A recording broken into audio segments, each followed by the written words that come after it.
ତ ସାଙ୍ଗମାନେ ଫାଇନାଲି ଆଜି ଆସିଯାଇଛି ମୋର ମାନେ ସାଉଣ୍ଡ ଭଏସ ରେକର୍ଡ କରିବା ପାଇଁ ଯୋଉଟା ଅର୍ଡର କରିଥିଲି। ତ ଆମେ ସେଠି ଖୋଲିକି ଦେଖିଥିଲେ ମାନେ ଜିନିଷଟା ତା ଭିତରେ ଥିଲା କି ଥିଲାନି। ତ ମୁଁ ଭାବିଲି ଆପଣମାନଙ୍କ ପାଇଁ ଗୋଟେ ଅନବକ୍ସିଂ ଭିଡ଼ିଓଟେ ବନେଇଦେବି।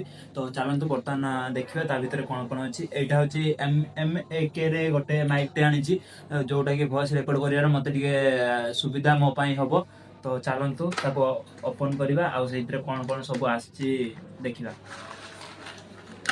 ତ ଆପଣମାନେ ବର୍ତ୍ତମାନ ଦେଖିପାରୁଥିବେ ମାଇକ୍ ମିଳିଛି, ଆଉ ତା ସହ ଏଇଟା ଆମର ମୋବାଇଲ ପଛରେ ଖେଞ୍ଚିଲେ ଯୋଉଟାକି ଭଏସ୍ ରେକର୍ଡରେ ଆମର ହେଲ୍ପ କରିବ।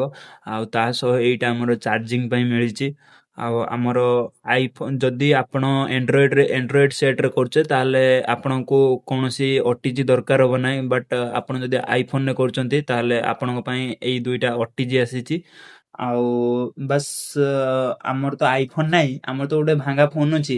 ଆଉ ଯଦି ଆପଣମାନେ ଟିକେ ସବସ୍କ୍ରାଇବ୍ କରିଦିଅନ୍ତି, ଲାଇକ୍ କରିଦିଅନ୍ତି, କମେଣ୍ଟ କରିଦିଅନ୍ତି, ଆଉ ଜଲ୍ଦି ଜଲ୍ଦି ସବସ୍କ୍ରାଇବର କମ୍ପ୍ଲିଟ୍ କରିଦିଅନ୍ତି, ତ ଚେଷ୍ଟା କରିବା ଆଇଫୋନ୍ ବି ଗୋଟେ କରିବା ପାଇଁ। ଆଉ ନହେଲେ ଆପଣମାନଙ୍କୁ ମୁଁ ମୋର ଫୋନ୍ ପେ ଦେଇଦେବି, ଟଙ୍କେ ଛାଡ଼ିଦେବେ, ଦେଲେ ମୁଁ ଆଇଫୋନ୍ଟେ ନେଇ ଆସିବି। ତ ଏ ଭିଡ଼ିଓରେ ଏତିକି ରହିଲା। ଆଉ କାଲିଠୁ ଭିଡ଼ିଓ ପୁରା କେରକେରା ହେବ, ଭିଡ଼ିଓରେ ଭଏସ୍ ପୁରା ମସ୍ତ ଆସିବ।